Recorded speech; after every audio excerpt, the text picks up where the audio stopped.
இங்க இருக்கிறவங்க எல்லாத்துக்குமே எனக்கு நல்லா தெரியும். ஏன்னா நான் இந்த ஸ்கூல்ல தான் 6th இருந்து இங்க படிச்சுட்டு இருக்கேன். இதுக்கு முன்னாடி படிச்ச அக்காங்க இருந்து எல்லாத்துக்குமே தெரியும். இதே மாதிரி ரோட் சேஃப்டிக்காக நிறைய அவேர்னஸ் நம்மளுக்கு ஸ்கூல்ல இதுக்கு முன்னாடில இருந்து கொடுத்துட்டு இருக்காங்க. அப்போல இருந்து இப்போ வரைக்குமே நிறைய பேர் வண்டி ஓட்டுறாங்க, இன்க்ளூடிங் மீ. நானும் தான் வண்டி ஓட்டுவேன், ரோடு சைட்லயும் ஓட்டுவேன். ஏன்னா எங்க அம்மா கொஞ்சம் அர்ஜென்ட் நான் மட்டும் ஓட்டுவேன், இந்த டைம்ல எங்க அம்மா நடந்தே போய்க்குவாங்க. அதனால என்னோட மிஸ்டேக்கும் இப்போ நீங்க சொன்னங்காட்டி நான் திருத்திக்கணும்னு நினைக்கிறேன். அதனால நான் இன்னும் நிறைய சேஞ்ச் பண்ண நினைக்கிறேன். அதுக்கப்புறம் வந்து ஸ்டூடெண்ட்ஸ் மத்தியில இந்த மாதிரி நிறைய ப்ராப்ளம்ஸ் எல்லாம் இருக்கு, அதெல்லாம் வந்து ஷேர் பண்ணுங்க அப்படின்னு எல்லாம் சொல்றாங்க. ஆனா நிறைய பேர் அது புரிஞ்சுக்கவே மாட்டேங்கிறீங்க. நானே நிறைய தடவை பார்த்திருக்கேன், நானும் அட்வைஸ் பண்ணிருக்கேன். ஆனா அக்காங்களாம் கேட்கல. உனக்கு என்ன தெரியும், நீ சின்ன பொண்ணு, இந்த விஷயத்துல எல்லாம் நீ எதுக்கு வந்து தலையிடுற? சரிக்கா, நான் மிஸ் கிட்ட போய் சொல்றேன்னா என்னையே வந்து பிளாக்மெயில் பண்ணுவாங்க. நான் என்ன பெரிய ஆளா என்கிட்ட வந்து பிளாக்மெயில் பண்றேன்? நான் உங்களுக்கு ஒரு தங்கச்சி, நான் உங்க தங்கச்சியா உங்களுக்கு அட்வைஸ் பண்றேன். நீங்க புரிஞ்சுக்கிட்டீங்கன்னா சரிதான். ஆனா புரிஞ்சுக்காம இருந்தீங்கன்னா அப்புறம் நானும் உங்களை மாதிரி தானே மாறுவேன். உங்களை பார்த்து தானே நிறைய அக்காங்க எல்லாம் சேஞ்ச் ஆகுறாங்க. உங்களுக்கு உங்க கூட தான் சின்ன குழந்தைகள் வராங்க. வரும்போது இந்த மாதிரி ட்ரீட் பண்ணுது. நான் சின்ன பொண்ணு, நான் இதை தவிர தெரியல. உங்களை நீங்க செட்டை முடிச்சுட்டு போயிருந்தீங்க. உங்களுக்கு அப்புறம் வர சின்ன குழந்தைங்க அந்த அக்காவே பண்ணாங்க, நான் பண்றேன் என்ன சொல்லிட்டு ஆபீஸோட தைரியம் இதே மாதிரி இதுல எல்லாம் பண்ணுவாங்க. பேரண்ட்ஸ் இருந்து ஒரு சிலர் இந்த தப்பு பண்றாங்க. பேரண்ட்ஸ் இல்லாத குழந்தைகளுக்குலாம் இன்னும் நல்லா நீங்க பண்றதை பார்த்து சே அப்பா அம்மா தான் இங்க பண்றாங்க, எனக்கு அப்பா அம்மா இல்ல, நான் பண்ணா என்ன, யார் வந்து என்ன கேட்க போறான், யார் என்ன தட்டி கேட்க போறான் அப்படிங்கிற ஒரு தைரியம்ல நிறைய பேத்துக்கு வரும். அதனால நீங்க தான் வந்து சின்ன குழந்தைங்களுக்கு நிறைய பேத்துக்கு எடுத்துக்காட்டா இருக்க போறீங்க. இங்க இருக்க 12th சரி 11th சரி. அதனால நீங்க தான் ஃபர்ஸ்ட் எல்லாத்துக்கும் முன்னுதாரணமா இருக்கணும். நம்மளுக்கு இன்னும் எத்தனையோ பேருக்கு முன்னாடி முன்னுதாரணமா இருந்துட்டு போயிருக்காங்க, மார்க் எடுக்கிறதுல இருந்து நல்ல விஷயத்துல இருந்து. நம்ம அதே மாதிரி இப்ப வர ஜெனரேஷனுக்கு நம்ம ஒழுக்கமா இருக்கணும்ன்றதான் வந்து நம்ம முன்னுதாரணமா இருக்கணும்.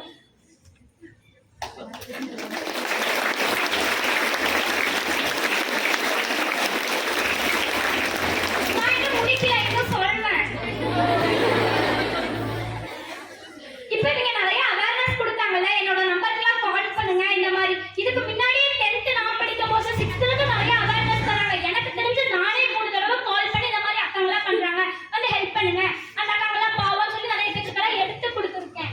அதே வந்து நீங்களும் பக்கத்து வீட்டுல நடந்தாலும் ஏத்த வீட்டுல நடந்தாலும் உங்களுக்கு தெரிஞ்ச அக்காங்களே வந்து அந்த வழியில இருந்து நீங்க சொன்னா மீண்டு இருக்க மாட்டாங்க.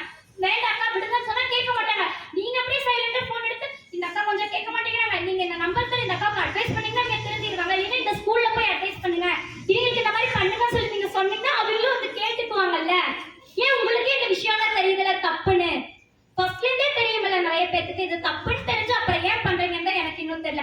இத்தனை பேர் அந்த அவேர்னஸ் தராங்க, நம்ம தான் திருந்திக்கணும்னு நினைச்சு திருந்தினீங்கன்னா ரொம்ப நல்லா மாறிடுவீங்க. எல்லாருமே ஸ்கூல் ஃபர்ஸ்ட் எடுக்கலாம், எல்லாருமே ரொம்ப ஒழுக்கமான பிள்ளைங்களா இருக்கலாம், நல்லா படிக்கலாம், கிடைச்ச ஆசை எல்லாமே மிஸ் சொன்ன மாதிரி இது ரொம்ப பட்டாம்பூச்சியான உலகம் தான். நீங்க என்ன வேணா பார்க்கலாம், ஆனா அதுக்கு ஒரு லிமிட் இருக்கு. பெண்களுக்கு எல்லா உரிமையும் இருக்கு. அந்த உரிமைகளை மீறி நம்ம நடக்கிறது ரொம்ப தப்புன்னு நான் நினைக்கிறேன். எனக்கான உரிமைனா இவ்வளவுனா அது இவ்வளவு மட்டும்தான், அதுக்கு மேல நம்ம பறக்க கூடாது. சரியா?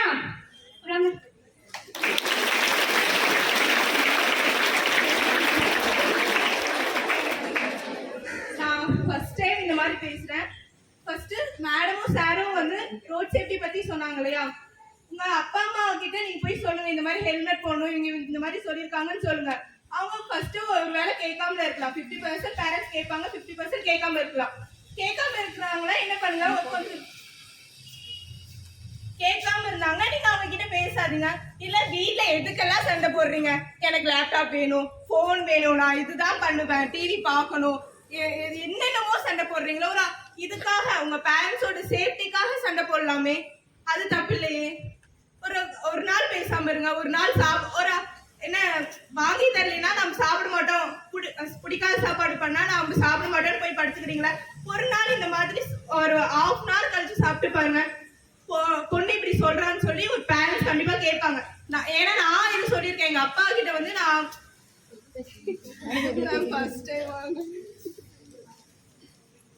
எங்க அப்பா கிட்ட இது சொல்லியிருக்கேன். எங்க அப்பா வந்து கேட்கல, நான் வந்து சண்டை போட்டிருக்கேன், 1 வாரம் சண்டை போட்டிருக்கேன். ஸோ அதுக்கப்புறம் அவர் கேட்க ஆரம்பிச்சிட்டாரு, இந்த மாதிரி நீங்க போய் சொல்லுங்க. நெக்ஸ்ட் மேடம் பாசிட்டிவிட்டி பத்தி சொன்னாங்க. நான் நேத்து கூட என் ஃப்ரெண்ட்ஸ் கிட்ட நான் இது சொல்லிட்டு இருந்தேன், நிச்சயமா இது ஃபாலோ பண்ணுங்க. ஏன்னா வந்து நான் இது 1 மாசமா ஃபாலோ பண்ணிட்டு இருக்கேன். நான் இந்த பாஸ் ஃபெயில் நான் அந்த ஸ்டோரி நான் என் ஃப்ரெண்ட்ஸ் கிட்ட சொல்லியிருக்கேன். எனக்கு படிப்பேன், நான் நல்லாவே படிப்பேன், ஆனால் மறந்துடும். எனக்கு அது பயம். நான் முதல்ல என்ன பண்ணுவேன், நான் படிக்கும்போது மறந்துடக்கூடாது அப்படின்னு நினைச்சிட்டு தான் படிப்பேன். எக்ஸாம்ல மறந்துடுச்சு. இந்த டைம் ஆஃப் ஃபெயில்னா ரொம்ப ரொம்ப மார்க் கம்மி. இப்போ நான் 1 வாரமா ஞாபகம் வச்சுக்கணும் அப்படின்னு சொல்லி நான் வந்து படிச்சுட்டு இருக்கும்போது எனக்கு கஷ்டமா இருக்கிற அந்த கொஸ்டின் கூட நான் ஈஸியா மெமரி பண்ணிட்டேன். இது வந்து உண்மையால நடந்த விஷயம்.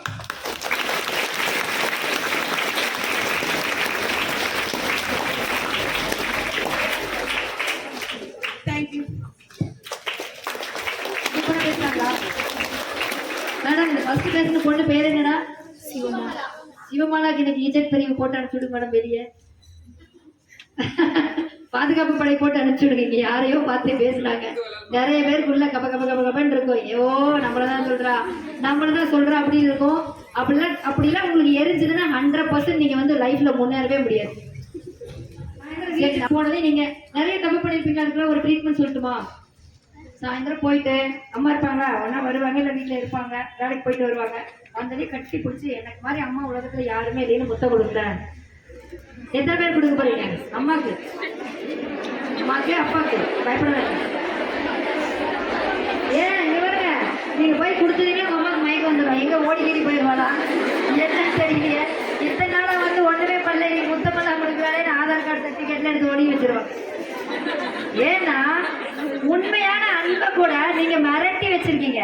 எத்தனை பேர் சாப்பாடு சூப்பர்மா அதை கை கொடுமான்னு முத்தம் கொடுத்துட்டு வரீங்க? ஒரு நாள் கொடுக்கறது இல்லை. என்னைக்காவது ஒரு நாள் நான் அம்மாவா இருக்கேன், நீ எனக்கு பிள்ளையாரு என் மடியில படுத்துக்கோன்னு சொல்லி அம்மா கூட நினைக்காதீங்க. இந்த ஆசிரியர் மூஞ்சி மட்டும் ஒரு நிமிஷம் நினைச்சிட்டு எம்மா தாயே எனக்கு ஆசீர்வாதம் பண்ணுங்கன்னு எழுதுங்க. கண்டிப்பா நல்லா ஒரு பரிச்சை. புரியுதா உங்களுக்கு? பாடம் நடத்தில கவனத்தோட நமக்காக நம்ம படிக்கணும். இதை மிஸ் பண்ணிட்டா இந்த வாழ்க்கை சத்தியமா சொல்றேன்னு இங்க எல்லாருக்கும், எனக்கும் 2 பிள்ளைங்க இருக்காங்க. மிஸ் பண்ணிட்டீங்க திரும்ப கிடைக்காது. பட்டர்ஃப்ளையான வயசு எதையுமே உள்ள கொண்டாடாதீங்க. உள்ளுக்குள்ள எதையுமே எந்த கருமத்தையும் வெளியில இந்த நாடகம் பாக்குறது, ஃபேஸ்புக் பாக்குறது, அப்புறம் வேற என்ன இருக்குது? இன்ஸ்டாகிராம். அப்புறம் பிள்ளைங்க தண்ணி அடிக்கிறதெல்லாம் போடுறாங்க. எல்லாம் இதே கலர் யூனிஃபார்மா இருக்குது. எந்த பிள்ளைங்க எந்த ஸ்கூல்ல என்ன ஃப்ராட் பண்ணதுன்னு தெரிய மாட்டேங்குது. அதையெல்லாம் எடுத்து போடுறாங்க. என்னென்னமோ நடக்குது. அசிங்கமா அவமானமா இருக்கு. ஐயோ அந்த குழந்தைங்க இப்படி பண்ணதேன்னு அப்படியே துடிக்குது. தூக்கி போனை போட்டு உடச்சுலாம் போனை உடச்சு போச்சு. தயவு செய்து நல்ல வழியில போங்க. நீங்க எந்த கெட்டதை வேணாலும் என்னைக்கு வேணாலும் அனுபவிக்கலாம். ஆனா நல்லது கிடைக்கிறப்ப மட்டும்தான் அனுபவிக்க முடியும். இதை வந்து தயவு செஞ்சு மனசுல வச்சுக்கிட்டு நல்லா படிங்க, நல்லது செஞ்சீங்க. எந்தவித பிரச்சனையா இருந்தாலும் எங்களோட ட்ரஸ்டோட பேர் இளஞ்சி ட்ரஸ்ட். யூடியூப், ஃபேஸ்புக்ல தான் இருக்கும். எங்களோட போன் நம்பர் எங்களோட செக்ரட்டரி இங்கே தான் இருக்கும் அந்த பையன். அதே மாதிரி இவர் சார் என்ன கூட என் நம்பர் அவருக்கு வாங்கிக்கலாம். கஸ்தூரி மேடம் புதுசா ஒரு ஆரை இங்க வந்திருக்காங்க. பட்டை கலப்பறக்கு ஒரு லேடி. நாமக்கல் மாவட்டத்துல FPSஐயா இருந்தாங்க, திருப்பத்தூர்ல இன்ஸ்பெக்டரா இருந்தாங்க. இப்ப இங்க வந்திருக்காங்க. ஒரு கலகருக்கு வந்திருக்காங்க. இப்ப அவங்க வர முடியுதுங்கிற வருத்தம் தான். நாங்க அவங்கள ரொம்ப வருஷமா டிராவல் பண்றோம். இதெல்லாம் பார்த்துதான் இன்னும் ரொம்ப சந்தோஷப்பட்டிருப்பாங்க. திருப்பி இந்த எக்ஸாம்லாம் முடிஞ்சவோ இல்லை நடுவில் ஏதாவது ஒரு இந்த ரேலி மாதிரி வைக்கிறேன்னு இருக்காங்க. அப்ப நம்ம சந்திப்போம். சரியா? என்னோட நம்பர் யாரும் மைண்ட்ல நோட் பண்ணிக்க முடியுமா? சொல்லிட்டா? 9942961119.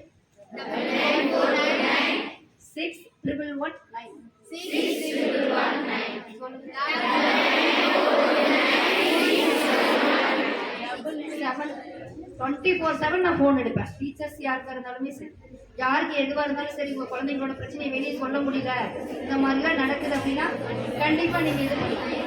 சரி, அப்புறம் மெமரி பண்ணிக்கலாம். சரிங்க, நீங்க உடனே ஆரம்பிச்சிருக்கீங்க. கொஞ்சம் அமைதியா சரியா? புரிஞ்சுதா? இப்ப நான் இவ்வளவு நேரம் பேசினேன்ல, சார் வந்து ஒரு விஷயம் பேசினாரு, நான் வந்து ஒரு விஷயம் பேசினேன்ல. யாராவது இதை பத்தி பேசுவாங்க?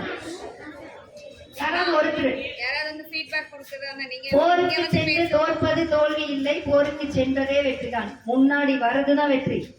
தோக்கணும் ஜெயிக்கணுங்கிறது அடுத்த பிரச்சனை. சரியா? புரிஞ்சுதா? இப்ப சொன்னதுக்கு அர்த்தம் புரிஞ்சுதா? போருக்கு சென்று தோற்பது தோல்வி இல்லை, போருக்கு சென்றதே வெற்றிதான். யாராவது ஒருத்தர் யாரு வந்து நான் நிக்கிறேன்னு வரீங்க? Very good. போனதுக்கப்புறம் எப்படி நீ போன பயமா வந்து தெரியுமா அப்படின்லாம் சொல்லுவீங்க. அந்த துணிச்சல் எல்லாருக்கும் வரணும்.